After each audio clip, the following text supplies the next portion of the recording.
Welcome back to the Scenery Farm. I'm building hard theater flats, and essentially it's the same as the soft theater flats. It's just skinned with luan. I stuck one of the rails on the end there just because my bench isn't big enough. Have a couple stiles.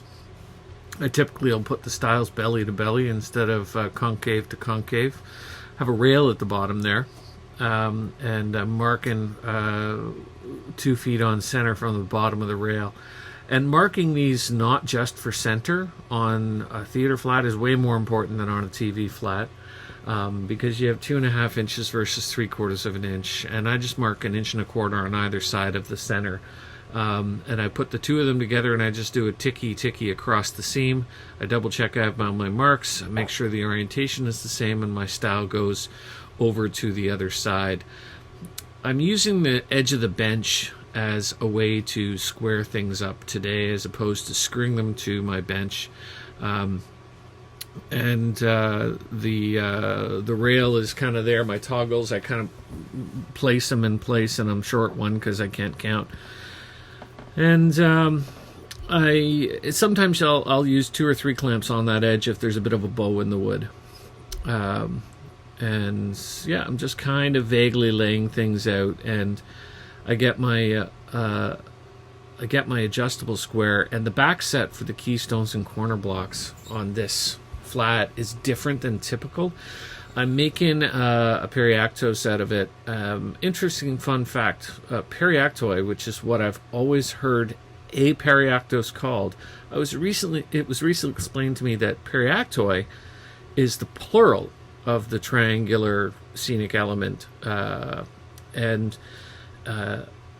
which, if you have no idea what I'm talking about, there'll be an upcoming video on it. Look it up, it's fun. But it was explained that periactos was singular and periactoi was plural, but I don't speak either Greek or ancient Greek, so I'm just going to agree and be open to change.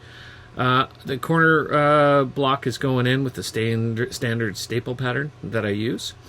And I'm lining it up to that back set line I put in with the adjustable square, just sliding it on, and then I pull the toggle in to make sure there's no seam. But as you saw in the other video, I'm pretty sure what I did was I screwed at the bench, but in this video I didn't.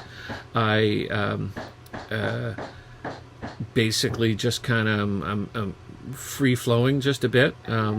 And I just decided that it was annoying me a bit, I kind of go, well, maybe I'll just do one more keystone here to attach the toggle to the stile, and by the end of it I'm like, yeah, no, this is annoying me a great deal. So I kind of get to the glue here and I decide, no, I'm going to do it differently.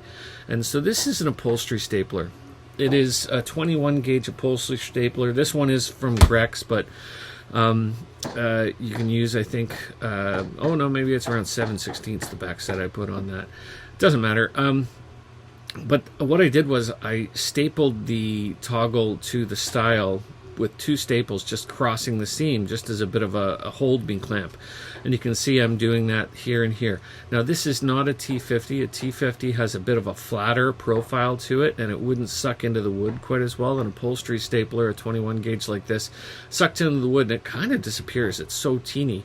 You could almost, depending on if your scenery is for the stage or for film, if it's for the stage, like the closest anybody's going to be is like 10 feet, if that, like maybe 15 or 20. And these staples are so teeny, I've at times just not bothered filling them, and the paint just kind of goes in there. But best practice to fill it. So anyways, these staples are teeny. I hold it together with them, and then I just proceed and I do my keystoning and corner blocks. And let's see, am I wise enough to understand that if I do all these keystones and corner blocks just repeatedly, it'll be boring?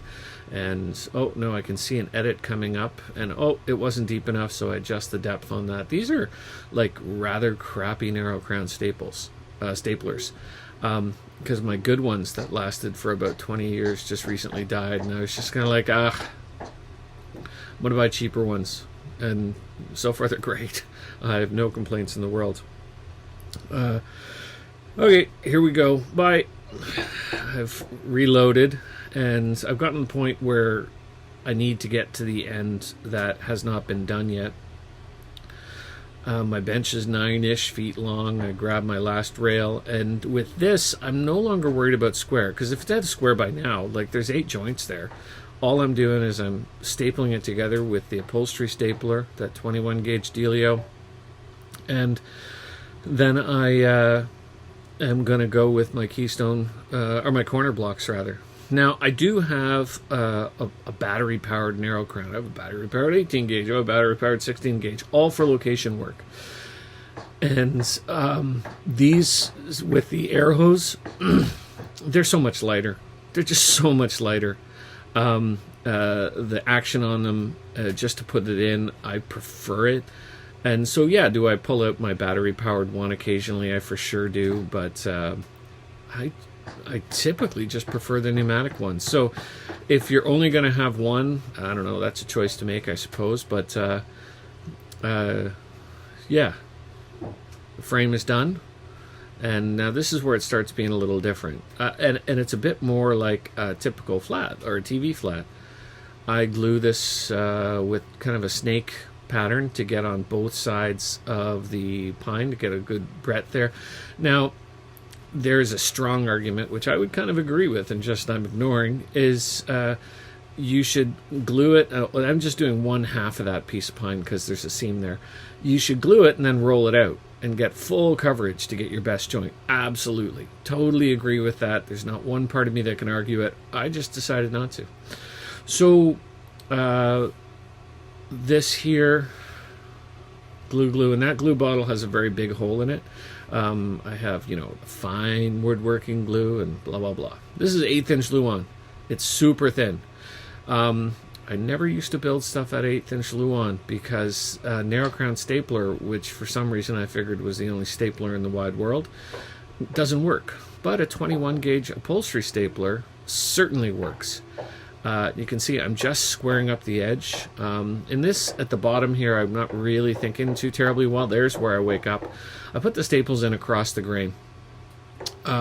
Because if you put them with the grain, and the subtle amount of air pressure difference you're going to need with this, and there's no depth gauge on this gun, it's just dead annoying. So I do to the corner. I find the nicest corner and move up from there, and that way I have squared up the best I can the frame and the sheet. Any half degree you'll move a bit with this because the glue's still wet on the keystones and corner blocks. At any rate, I'm marking the 2-foot centers. Once that glue is dried, though, and those keystones and corner blocks, nothing's going to shift this at all. And I'm not as worried about marking the other side there because I do have 2.5 inches of width there. Now, you can see the billow on the kind of right where my big-ass billow of a belly is. And, sorry, bad word. Now, I have to be fairly careful. I just adjusted the air pressure there. You have to be fairly careful to flatten it as you move to the opposite corner. If I just did that top edge right now, I would end up with that billow, and it's not like that wood will go anywhere. It's sheet goods. Like, it's still 1/8 inch, but it's sheet goods, and with the billow there, it's longer than the 8 feet. You're stapling it shorter than the 8-foot point, so that 8 foot can't spread out evenly, if that makes sense. So at any rate, you got to work your way to the other corner just like you would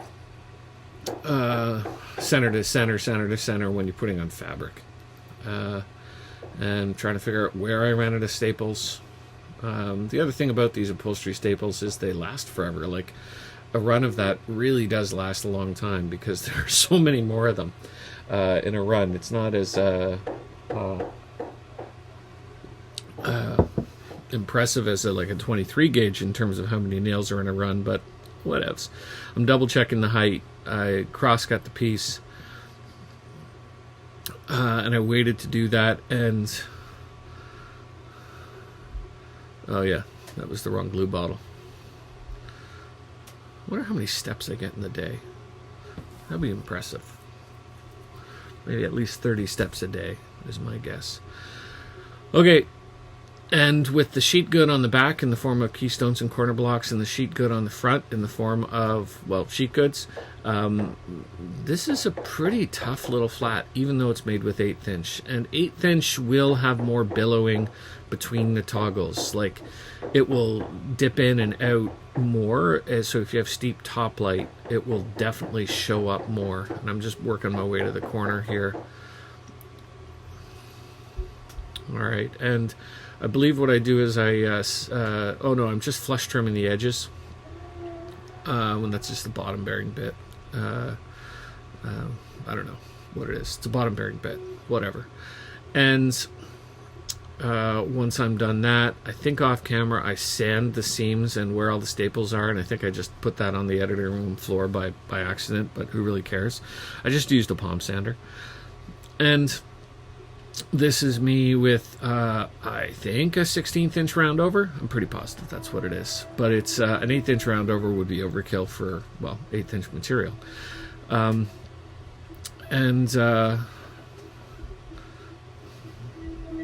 That's me. There we go. And then I think I'm done, really. Well, yeah, no, I'm done. I just don't know where to put the flat. See, I get confused. Well, no, let's put it back here. You take care, everybody. We'll see you next time.